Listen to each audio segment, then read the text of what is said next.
Kutaisi is very interesting from a Georgian perspective, as a lot of what you see here is something you won't see most other places in Georgia. And of course, as I've been here, and I've lived here for 2 years, in Georgia itself, which I will create a video that's why exactly I left Georgia and how that impacts or should impact your decision, or if it does. However, as I walk through Kutaisi again, I get a sense of what was happening prior. And it's not as bad as it once was. And of course, now there's a lot less of it in Kutaisi. It's more centralized in Tbilisi, but there's a very defeatist mindset here, and that's something you'll see throughout Georgia as a rule, is that essentially the more you live here, the more you realize that Georgians tend to just kind of want to get out, and they aspire towards Europe, they aspire towards the United States, and they don't really think about staying. They don't really talk about staying in Georgia and building up Georgia. And to me, that's very depressing.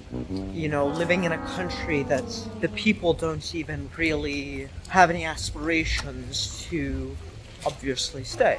And so I'm walking to Culture's Fountain in central Kutaisi, and for me, it brings back a lot of memories. Memories of a time where it was rough for me, and it was rough for the Georgians that worked under me.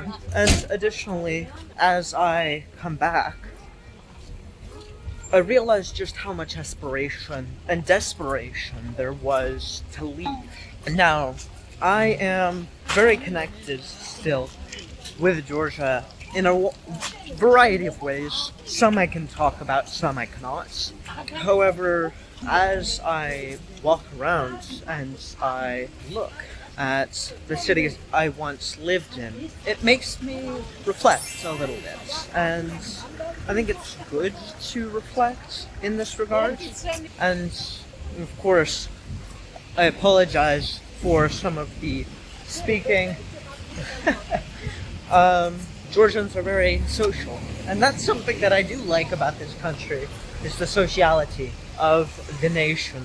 But as I walk through what is realistically one of the oldest cities in Georgia and the former capital, I realize what I left. And there's pros and cons to Georgia, and I think that realistically, I see it as a great place to hire, and I see it as a great place to find aspiring talent. But you won't find aspiring talent that wants to stay. And it's sort of similar in Moldova. In Moldova, you get a lot of aspirational talent that wants to leave. But the thing is, and the differences between Georgia and Moldova is, Moldova has the EU. Most Moldovans, 95% of them, can apply for Romanian citizenship.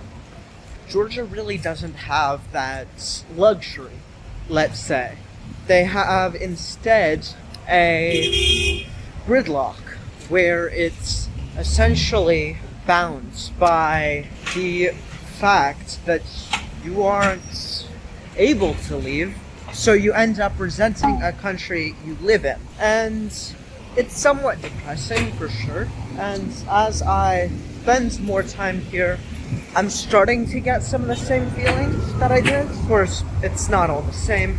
And additionally, some things have definitely changed since I last was here. Of course, you have beautiful buildings, and some of the construction is now finished. Not this building. Of course, Georgians are not are not quickest at finishing construction, but you get what is essentially a country with a lot of aspirations and a lot of good talent, realistically. people want to do good things here. People want to create and to build, right? But they don't want to build here. And they don't want to build in a way that would benefit Georgia even. If you look at a share of remittances, and I'll put up some remittance numbers as a percentage of GDP and additionally as a percentage of the diaspora, which I'll get my editor to look up. Work for her, yay.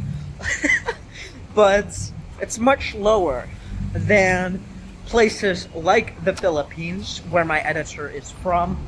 It's less large than places even like Moldova, where family life is realistically a large part of how people perceive the world. There isn't the same connection. Even though Georgians are very family oriented, it's not often that I'll go a trip in Georgia without being offered to be married 3 times, at least 3 times. But it's not the same kind of family orientation, and it's not material, right? It's not based on material support. And so what you get instead is a country that's stagnated. And economically, Georgia is realistically backsliding. Foreign direct investment has dried up massively, especially since the Foreign Agents Law was passed, and the protests have continued. They have never let up, outside of, obviously, places like Kutaisi. And Georgians are not violent in Georgia. I will state that there's a thief-in-law system, which I'll go over in another video. But Georgians truly don't perceive these things as goods. And as I am back here, there is a difference, I guess, in hope for the future. Because in 2022, when I first moved here, there was hope that it could get better. But as I've lived here longer, people have become hopeless and helpless. And in a sense, it mirrors places like Belarus, places that realistically have already gotten captured by the state.